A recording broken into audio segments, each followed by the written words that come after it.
Hi and welcome to my channel where I make dishes inspired by some of my favorite video game characters. Today's dish is inspired by Spyro from the Spyro the Dragon series. The Spyro games are so fun and amazing. I remember being obsessed with them when I was a child, so I was so pleased when the recent remaster came out and the game was as good as I remember. All of the characters in the game are so colorful and energetic, with spunky and fun personalities to match. The games are so joyful and have little moments of charm and humor sprinkled throughout. The games are also easy to get through, but there are still plenty of little moments of slight challenge to keep people of all ages entertained. Spyro himself is a witty and funny character, and seeing him bounce and run around is so cute. I remember being a child and thinking that generally dragons were scary and intimidating, so it was so different to see a dragon that was so small and adorable. I really hope we get some more Spyro games, just like how Crash Bandicoot seems to be getting some new iterations, because Spyro games just scratch my itch for an enjoyable experience. I knew that if I wanted to make a dish for Spyro, I would have to include something purple, since his striking purple color is so iconic. However, that limited my dish idea a little bit. It's hard to make purple food the star of a recipe, as there aren't too many foods that are purple, so I decided on making it the side of the dish. I also knew that I wanted to make something savory, because when I think of dragons and fire, I think of big cuts of meat to keep them satiated. As any avid Spyro player knows, Spyro can bully sheep by spewing fire at them in the hub world to gain some health back for sparks. It may be mean, but I couldn't get the image of a scorched sheep out of my mind for Spyro. Therefore, I decided on blackened lamb chops with roasted purple cabbage. Here's what you'll need to fire up your own. For the cabbage, you'll need 1 head of red cabbage, olive oil, salt, black pepper, garlic powder, onion powder, and fresh or dried parsley. For the lamb, you'll need about a 1.5 pound rack of lamb, 6 tablespoons of unsalted butter, blackening spice rub, and 2 lemons. The cooking process will start off with the cabbage. Preheat your oven to 350 degrees Fahrenheit and then line a baking sheet with aluminum foil. Pull out your cutting board and wash and slice your head of red cabbage. Slice the cabbage into quarters and then add them onto your baking tray. While you're already at your cutting board, it's also a good time to grab your 2 lemons. Slice one of your lemons in half for juicing later, and then slice one of the lemons into quarters for serving.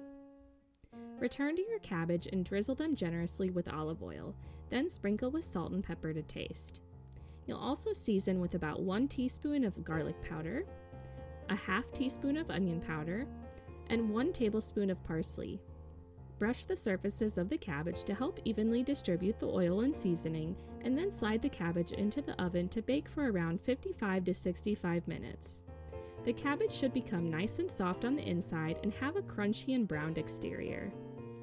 Now, as the cabbage is roasting in the oven, we'll start working on our lamb.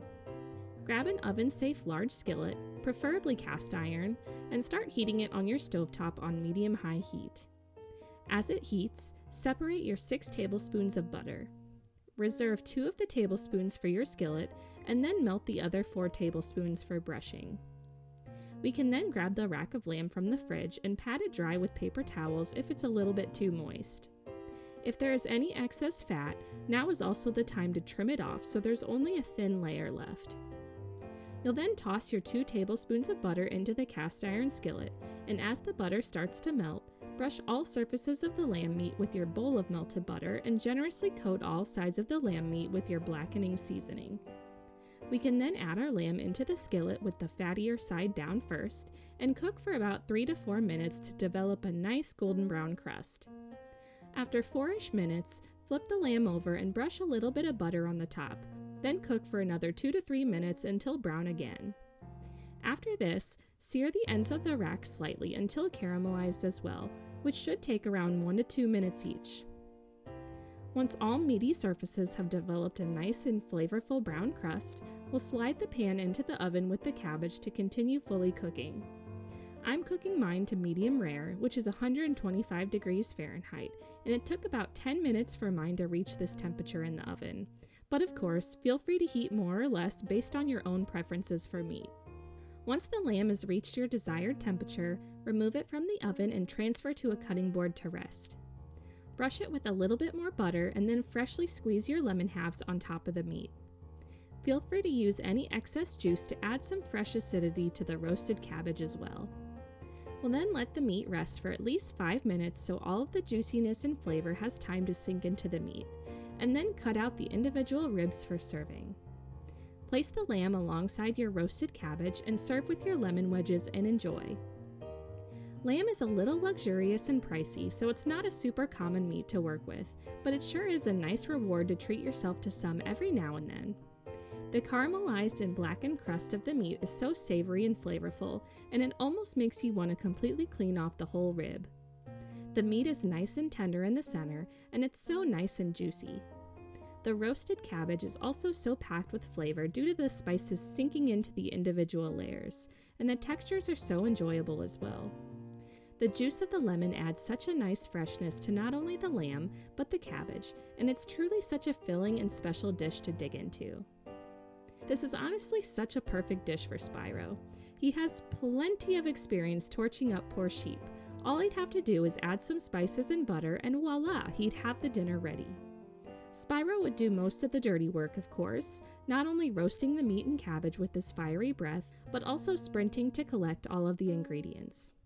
I picture Sparks doing more of the fine details, such as adding the spices and fats to make the dish truly something special. There's plenty of sheep to go around, at least for now, so Spyro and Sparks could whip this up for all of the friends they've met along the way. Hunter, Alora, Bianca, and even Sheila, but just not Moneybags. The recipe card is in the video description if you'd like a more quick and concise version to give it a try. Like if you want a bite, subscribe for more geeky treats, and comment what foods Spyro reminds you of. Thanks for following along.